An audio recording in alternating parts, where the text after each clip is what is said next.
Hey guys, Rascal here and welcome to another Rascal Reviews.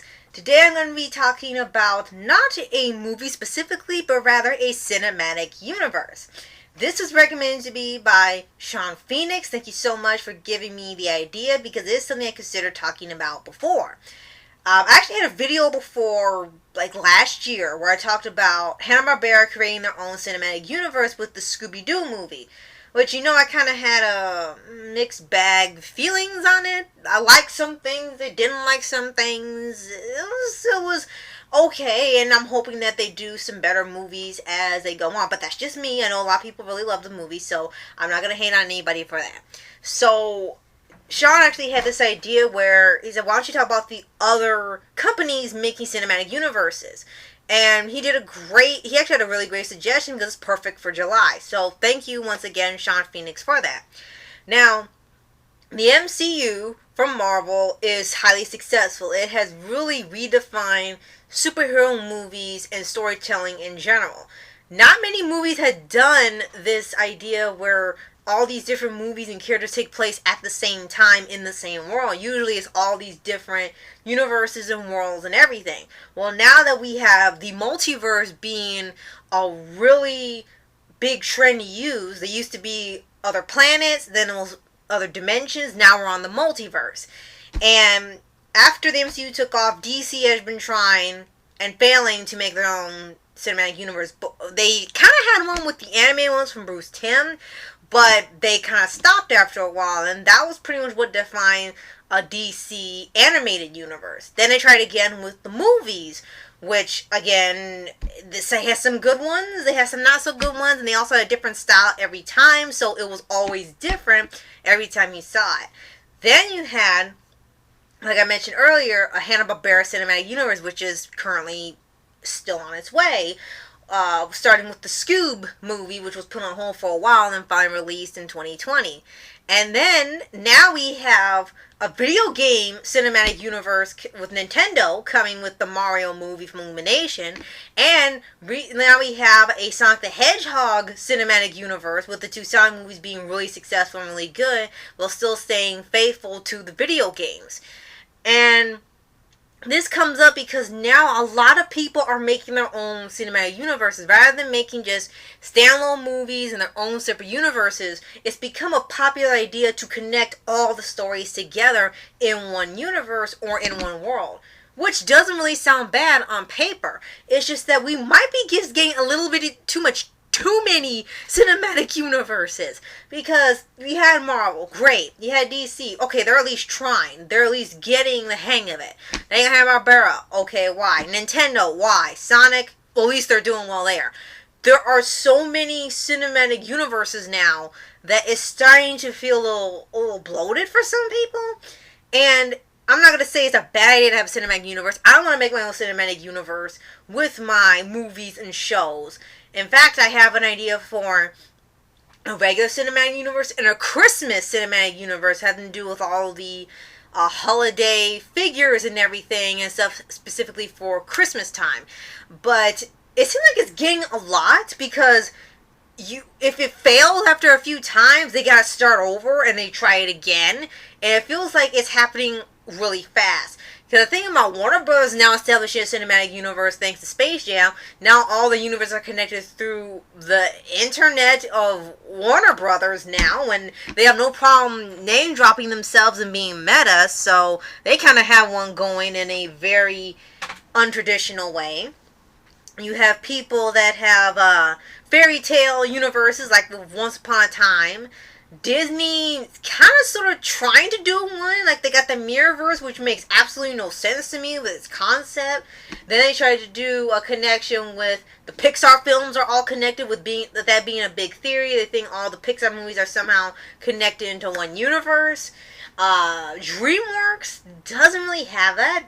I don't think they've ever done one. I think everything is so far in its own universe, aside from when they do some shorts of a few of their characters crossing over for a special video. And it's a little weird. Oh, no, wait. I can't forget to mention that they also have the MonsterVerse going now, with Godzilla and King Kong and all the kaijus. So we've got like almost 10 cinematic universes going, and you want to throw in SpongeBob, you might hit 10 now. And for me, it's becoming a little bit of an overload because it kind of now demands that you have to have everything lined up. It puts a lot of pressure. It puts a lot of pressure on people, not just the people watching, but the people making it, because we nitpick. A lot of us nitpick a lot of things. Not just because, well, some can just be a little bit of a jerk about it just to find something wrong, but sometimes we just get so engrossed into the universe that when you forget a small detail, it's going to be noticed. It's going to be felt like you forgot an entire character. It's like when they do a reboot of something, you feel like, okay, they changed this. Why'd you change that? This didn't need to be changed. You don't even need a reboot in the first place. Or an adaptation. And this is kind of feel a little pressure on the people because sometimes they just don't care. They're going to do what they want. This is what their universe is going to be. And some do care and they genuinely make a mistake and they feel like, you know, they better keep an eye on every single little thing or else they're going to be called out online for them not actually keeping track of what they wrote. And handling a big cinematic universe, I can understand the pressure of that because you want to make sure everything connects really well. It makes sense. It doesn't feel like you're bloating the universe with too many things. Mine kind of would have pretty much some of everything. It would have superheroes, it would have kaiju, it would have animals, it would have space travel, it would have time travel. It would have some of everything. I'll be honest. I would put everything I love in one universe of my cinematic universe because I already have a superhero show idea and I would love to connect it with other superhero ideas and non-superhero ideas, just connect in one universe where anything and everything can happen, and that's what I really want. So you have some of everything when you watch my shows and movies. But for Hollywood, they seem to be using it as an excuse to get a bigger brand. And like I said, it's not bad all the time. There are times it does well, like Marvel and Sonic, and now DC's finally getting the hang of it. But there are times where it feels like you have to slow down. Not everything needs to have a sequel, or a trilogy, or cinematic universe, or opening some door. It can just be a standalone movie, and that's it. It doesn't have to go as far as being a globe-trotting thing. It can be a very simple movie, tell one story, and you can still be just as engaged in the characters with one season or just one movie and you're done, and it will make an impact. That's happened with a lot of movies, and it's fine. It's fine. It's just that you don't want people to burn out, because then when you actually have a good cinematic universe, a lot of people are not going to see it because now it's like, okay, everything's a cinematic universe, everything's connected, well, I don't want to see this too. And that's kind of a shame because some of these people really do put a lot of thought and creativity into some of their ideas and want to have everything they love in one thing. Heck, even Owen Colfer did it in his Artemis Fowl series. He connected all his books together long before the MCU was even a thought in Marvel. So it's not a bad idea. I don't mind they're doing cinematic universes, but you have to hear me here. Anybody in Hollywood or working for these film companies or the film sites, please really take time when you make your cinematic universes. Because if you get carried away and you start throwing everything in without really putting thought into it, people are going to notice and it's not going to work. It's going to feel off and you're not going to have the attention you did in the beginning. Again, I would have everything in the universe. I love so many things. I'll do a bunch of callbacks to things I love because I see a lot of people do that, especially in anime and manga, and there's nothing wrong with it. I think it's awesome that they do that because it means they want to share the things they love with you. It's better than being shallow like what happened with Raising Dion the second season, where it just threw some things on screen just to satisfy the comic book nerds, and then that's kind of being a jerk about it. It means you really don't care. You're just throwing something there for them, but you really want to write for something else. And that means you're not putting your heart into it.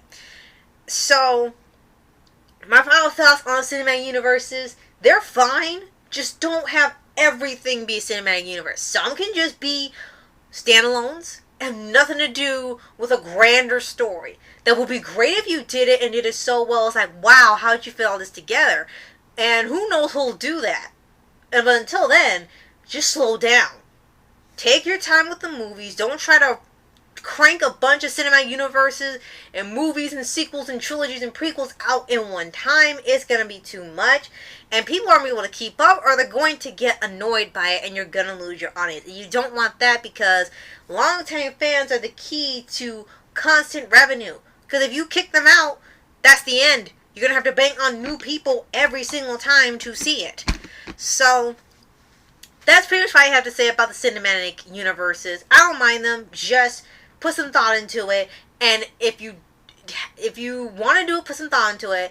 And make sure it's something that you think would fit for cinematic universe. Not everything needs it. Some things can be standalone, one-shots, and we're done and we're good. And they can still be interesting. But again, that's just my thoughts. You tell me what you think about cinematic universes as a whole in the comments below. It could be about Marvel, DC, Hannah Barbera, Sonic, what have you. How would you create your own cinematic universe? Like if you made superheroes or dinosaurs or spies or something. How would you connect all these worlds together? Would you make a multiverse? Would you make dimensions? Would you make planets or what? Please tell me in the comments, because I could tell you all the things I would have in mind, but that would be like a long video, and I don't think you guys want to hear that right now. So I will save that for another video, or even put that for a vote. And that's pretty much all I got to say about that. Again, let me know what you think in the comments. Your ideas for cinematic universe, or how you feel about cinematic universes in general. Thank you so much for watching, and I'll see you guys next time. Later!